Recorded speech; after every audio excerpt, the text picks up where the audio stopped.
Hi, it's Emily from Bite Size Vegan, and welcome to another vegan nugget. Today we're going to dip a toe into the battle royale that is vegan versus paleo. I'll start you off with Gary Yourofsky's answer to this heated debate, and then close it out with my own 2 cents. So, without further ado, let's get ready to, well, talk, I guess. First of all, the paleo diet is not a new diet. It's the standard diet.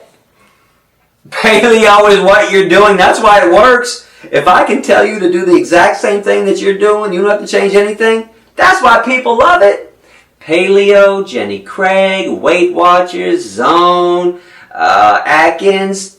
The only different diet on this planet, the only unique diet, the only compassionate diet on this planet, the only healthy diet on this planet is a vegan diet. That's it. And study after study has proven this, by the way. It's not my opinion, it's not your opinion. Okay, there are dozens and dozens and dozens and dozens of studies showing that vegans have the least amount of diseases on this planet. It's a placebo effect. That's all paleo is. You feel good off it at first. In the end, you got the same amount of heart diseases, same amount of cancers, same amount of health problems, and it ain't solving and curing anything. You can't solve diseases with meat. You definitely can't do it with dairy. I know paleo, I think, excludes dairy, so they might have that part right, but you can't solve any health issues with animal protein. It's toxic to the human body. Can't solve it with cholesterol. Toxic to the body. Can't solve it with huge amounts of fat. Can't solve it with naturally occurring trans fatty acids. That's not how you obtain health. Again, you might get lucky, but keep in mind that everyone that worked in an asbestos factory got mesothelioma. You get lucky, but lucky is not health.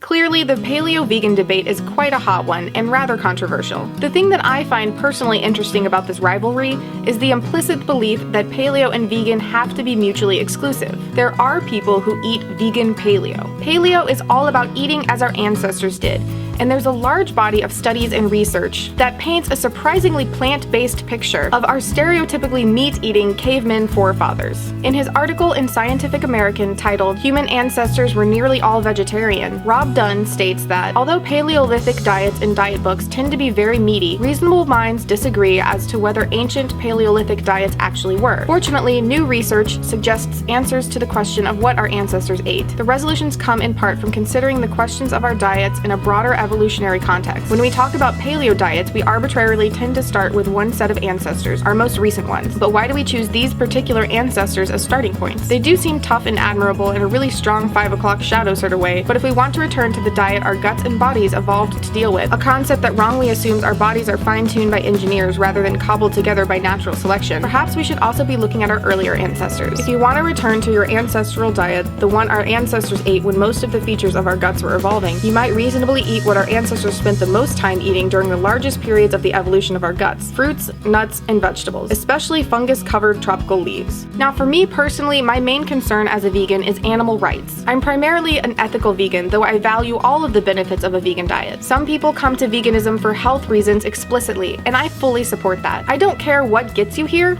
just that you make it. And honestly, the health benefits of veganism often branch into deeper convictions as people learn more about animal issues. But for me, even if my ancestors ate nothing but meat and that was somehow the healthiest thing for me to eat, I would still choose veganism. Fortunately, as it is, I get to eat in a way that doesn't involve the blood and suffering of other beings, and is healthy and ancestrally sound, or as much as you can be in this day and age. But if you want to eat paleo vegan or junk food vegan or any other variation of vegan, I say go for it. Do whatever works for you, as long as it's not encroaching on the rights and lives of others. I've included some reference links and resources about this topic in the blog post for this video that's linked here and in the video description. Now that you've heard Gary's take on paleo and my quick 2 cents, I'd love to hear what you think. Let me know in the comments. Give the video a thumbs up if you liked it, and please share it around. Stay tuned to the Bite Size Vegan channel for more installations of my interview with Gary. And if you're new, be sure to hit that big red subscribe button down there for more awesome vegan content every Monday and Wednesday and some Fridays. And for the best discussions and behind the scenes action,